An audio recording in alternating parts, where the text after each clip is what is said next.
Hello student, welcome to my YouTube channels. आज हम लोग अपने यूट्यूब चैनल के माध्यम से एक बायोलॉजी का बहुत ही शानदार टॉपिक लेकर आए हैं जो class 9th, 10th, 11th, 12th as BSc first year के स्टूडेंटों के लिए बहुत हेल्पफुल होगा। ठीक, तो आज हमारा जो टॉपिक है वह है सेल। सेल के विषय में हम लोग क्या क्या जानेंगे। तो सबसे पहले अगर देखें हम तो सेल की डिस्कवरी के बारे में जानेंगे। डिस्कवरी अर्थात खोज। सेल की खोज किसने की थी? ठीक, तो सेल को सबसे पहले जो देखने वाले साइंटिस्ट थे वो थे रॉबर्ट हुक इन 65 में देखा था। वास्तविक रूप से यह जो वैज्ञानिक थे यह केमिस्ट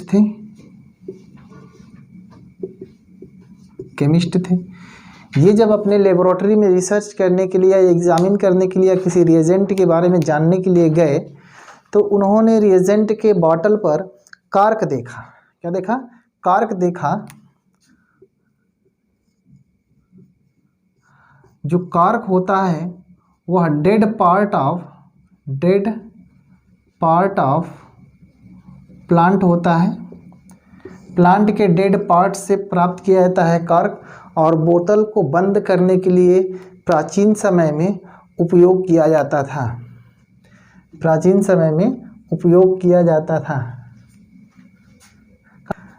जो डेड पार्ट ऑफ प्लांट होता है, ठीक, उससे प्राप्त किया जाता है हमारा कार्क। ठीक, उन्होंने कैसा देखा था? तो उन्होंने सपोज दैट कि ये कार्क हो गया, इस कार्क में ऐसे पोर्स लाइक स्ट्रक्चर देते थे। ये पोर्स लाइक स्ट्रक्चर थे।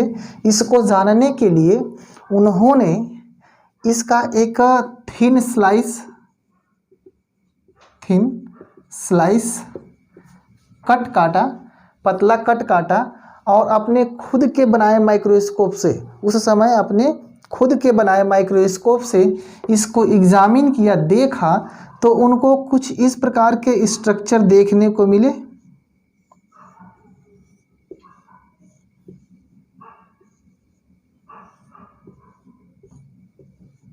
कुछ ऐसे स्ट्रक्चर देखने को मिले।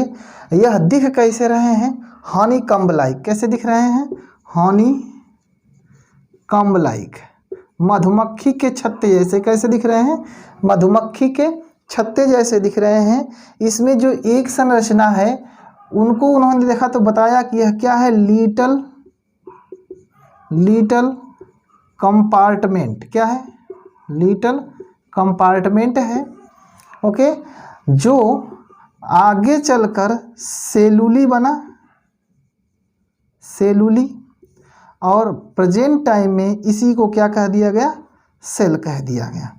ओके, इसका मतलब हो गया कि जो सबसे पहले कोशिका की खोज किए थे वह रॉबर्ट हुक किए थे। किससे किए थे? कार्क से। कार्क किससे प्राप्त होता है? ध्यान रखिएगा, the dead part of the plant, मतलब प्लांट के डेड पार्ट, मृत भाग से प्राप्त होता है। इसका मतलब इसके अंदर जो कोशिकाएं होंगी वो भी क्या होंगी? मृत होंगी। तो इसका तात्पर्य सीधा ये हुआ कि रॉबर्ट हुक ने जिस कोशिका को देखा था वह थी मृत कोशिका। तो आखिर में जीवित कोशिका को किसने देखा था? तो जीवित कोशिका को देखने वाले साइंटिस्ट थे एवी ल्यूवेनहॉक। कौन थे? AB Leeuwenhoek. एबी ल्यूवेनहॉक ने सबसे पहले अपने खुद के माइक्रोस्कोप से पांड वाटर की एक बूंद लिए और उस बूंद का एग्जामिन किए तो उनको कुछ इस प्रकार के स्ट्रक्चर देखने को मिले। ऐसे स्ट्रक्चर, यह क्या थे? यह थे बैक्टीरिया। क्या थे? बैक्टीरिया। फिर उन्होंने अपने दांत के स्क्रब्स को निकाला, जो दांत के किनारे लगे रहते हैं, मैलजुमा संरचना होती है, उसको निकाला तो ऐसे स्ट्रक्चर देखने को मिले। उसके बाद स्पर्मेटोजोवन को देखे, प्रोटिस्ट को देखे, यह सारी चीज़ों को उन्होंने देखा और कहा कि इनमें कुछ मूवमेंट हो रहा है, इनमें कुछ क्या हो रहा है, मूवमेंट हो रहा है, यह एनिमल लाइक गमन कर रहे हैं। दैट मीन्स इनका नाम रखा एनिमल कुली। क्या नाम रखा? Animal Quli. दैट मीन्स यहाँ पे देख लेते हैं, डेड सेल की खोज किसने की थी? रॉबर्ट हुक ने की थी। और लिविंग सेल की खोज किसने की थी? तो एंटोनी वान लीवेनहॉक। किसने? एंटोनी वान लीवेनहॉक ने। अब जरा हम बात करते हैं सेल के विषय में, आगे चलते हैं।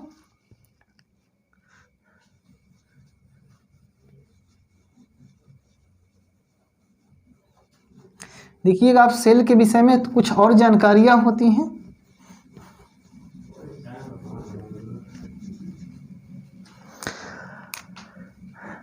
सेल के बारे में जानते हैं तो सेल की खोज जो कि देख चुके हैं अभी आप लोग। उसके बाद अगर देखें तो सेल, मान लीजिए सपोज दैट सेल है, इसमें एक गोल संरचना होती है, तो इसको जो देखने वाले थे रॉबर्ट ब्राउन थे। रॉबर्ट ब्राउन थे, ठीक। इसके अंदर कुछ जेली लाइक मटेरियल भरा होता है। उस मटेरियल को जो देखने वाले थे सबसे पहले अल्फोंस कॉर्टी थे। क्या थे? अल्फोंस कॉर्टी थे। बताया था कि इसमें कुछ ऐसा पदार्थ भरा हुआ है, ठीक ना। अब आते हैं सेल थ्योरी पे थोड़ा सा। सेल थ्योरी,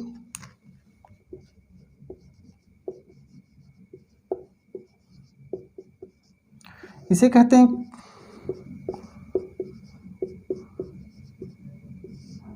कोशिका सिद्धांत। कोशिका सिद्धांत। सेल थ्योरी को सबसे पहले जो हाइपोथेसिस दिए थे दत्रोचित दिए थे। दत्रोचित इन साइंटिस्ट का नाम है, जिसके पहले मैं बताया था सेल थ्योरी का मतलब जो सेल्स होती हैं वह किसी भी जीव के अंदर एक इकाई की भांति कार्य करती, इन्होंने बताया था। उसके बाद जो प्रपोज्ड किए थे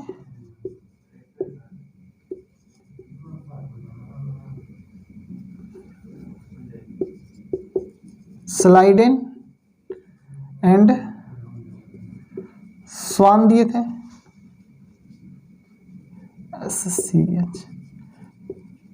स्वान दिए थे, स्लाइडेन एंड स्वान ने दिया था। अब अकॉर्डिंग टू सेल थ्योरी क्या क्या होता है?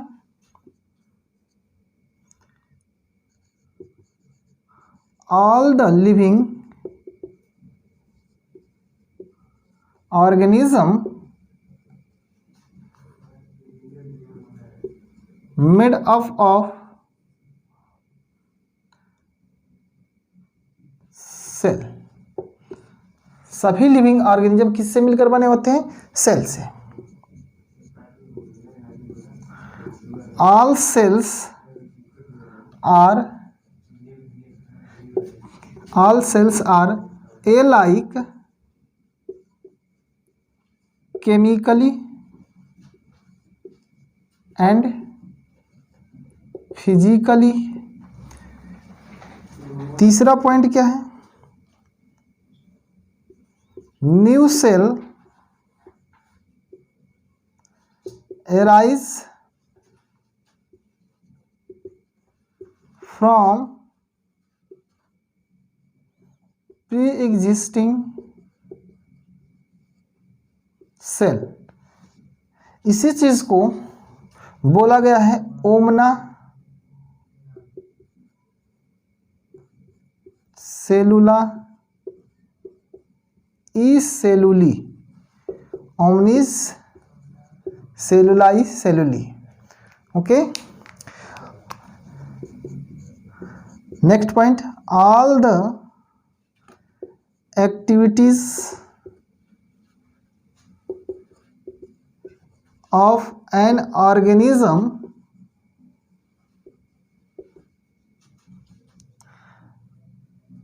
as a result of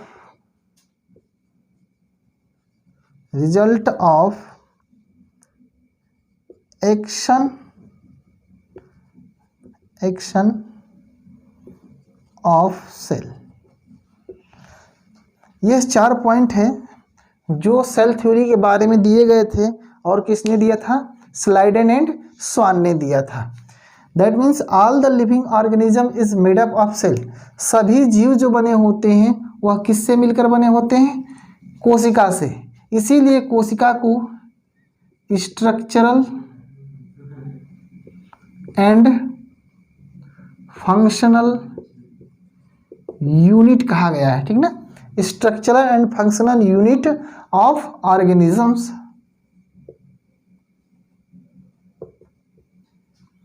यहाँ पे एक एक्सेप्शन भी है, अगर थोड़ा ध्यान देखें तो जो वायरस होते हैं, यहीं पे लिख रहे हैं, वायरसेस होते हैं वह सेल थ्योरी के क्या होते हैं? एक्सेप्शन होते हैं। एक्सेप्शन बिकॉज ये लिविंग और नॉन लिविंग के बीच की कनेक्टिंग लिंक को बनाते हैं।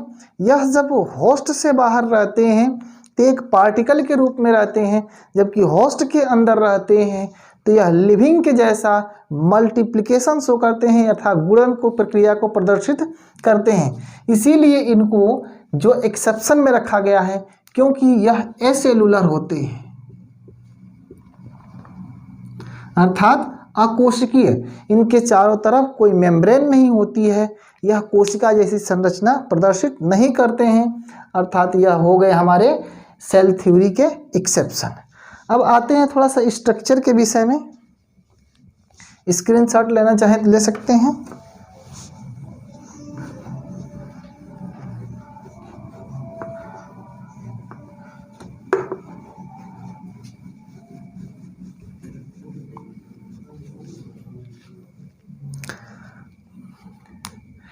एक सेल के स्टडी के लिए ध्यान रखिएगा कितने पार्ट्स में इसको डिवाइड कर सकते हैं। तो सबसे बाहर की ओर होती है सेल वॉल, उसके अंदर होती है सेल मेम्ब्रेन,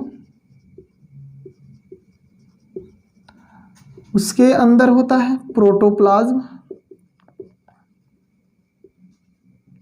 प्रोटोप्लाज्म में ही एक बड़ा सा रिक्तिका होती है उसे कहते हैं वैक्यूल। प्रोटोप्लाज्म को दो भागों में बांटा गया है,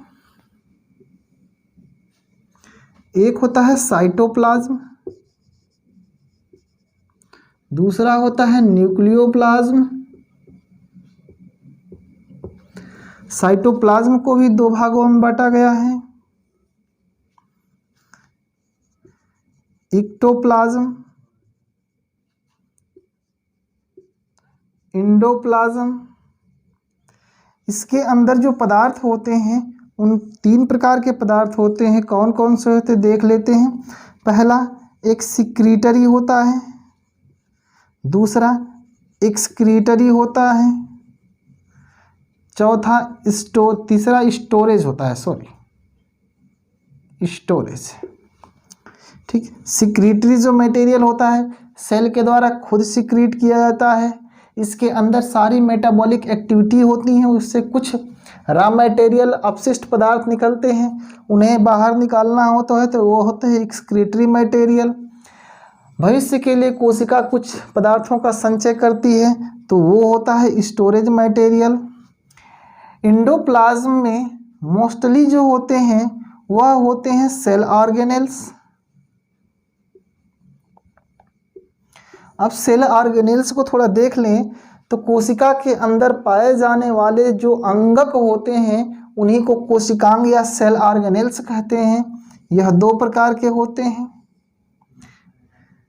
एक होते हैं मेम्ब्रेनस, दूसरे होते हैं एमेम्ब्रेनस।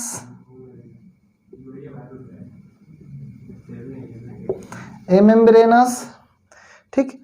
मेम्ब्रेनस का तात्पर्य ये हुआ कि ऐसे सेल ऑर्गेनेल्स जिनके चारों तरफ मेम्ब्रेन की एक बाउंड्री पाई जाएगी उसे कहेंगे मेम्ब्रेनस। अर्थात इसमें कौन कौन से आएंगे एग्जाम्पल देख लीजिएगा। पहला आएगा माइटोकॉन्ड्रिया, दूसरा आएगा गोल्जी कॉम्प्लेक्स, तीसरा आएगा इंडोप्लाज्मिक रेटिकुलम, चौथा आएगा प्लास्टिड, पांचवा आएगा लाइसोसोम। ओके, लाइसोसोम ऊपर लिख लीजिएगा इसको। लाइसोसोम। यहाँ पर आएगा आपका ए मेम्ब्रेनस। तो ए मेम्ब्रेनस वे सेल ऑर्गेनेल्स जिसके चारों तरफ यूनिट मेम्ब्रेन की बाउंड्री नहीं पाई जाती है, उस प्रकार के सेल मेम्ब्रेन को ए मेम्ब्रेनस कहते हैं। एग्जाम्पल में देख लीजिएगा, सेंट्रियोल, राइबोसोम, और इधर देख लीजिएगा साइटोस्केलेटन, साइटोस्केलेटन पहला, दूसरा और इधर हो गया तीसरा। ये हो गए हमारे क्या, साइटोप्लाज्म के जितने भी पार्ट्स हैं ये हो गए। मोस्ट इम्पॉर्टेंट यहाँ से होता है, ठीक। अब थोड़ा न्यूक्लियोप्लाज्म को देख लेते हैं। तो न्यूक्लियोप्लाज्म अर्थात इसके जो बाहर मेम्ब्रेन होती है उसे कहते हैं न्यूक्लियर इनवेलप। इसके अंदर जो मैट्रिक्स होता है उसे कहते हैं न्यूक्लियोप्लाज्म। इसके अंदर एक डेंस स्ट्रक्चर होता है उसे बोलते हैं न्यूक्लियोलस, और इसी में पाए जाते हैं क्रोमैटिन थ्रेड, क्रोमैटिन थ्रेड्स। ये हमारे स्टडी के पॉइंट्स हो गए। किसी भी सेल को स्टडी करने के लिए हम इतने पॉइंट्स में स्टडी करते हैं, ठीक। हमारा जो नेक्स्ट वीडियो लेक्चर होगा वह अब नेक्स्ट में हम सेल मेम्ब्रेन्स, प्रोटोप्लाज्म, वैक्यूल्स और जितने भी सेल ऑर्गेनेल्स हैं इसके विषय में चर्चा करेंगे। तब तक के लिए नमस्कार। और हमारे वीडियो अच्छी लगी हो तो इसे लाइक, सब्सक्राइब एंड शेयर ज़रूर करें। धन्यवाद।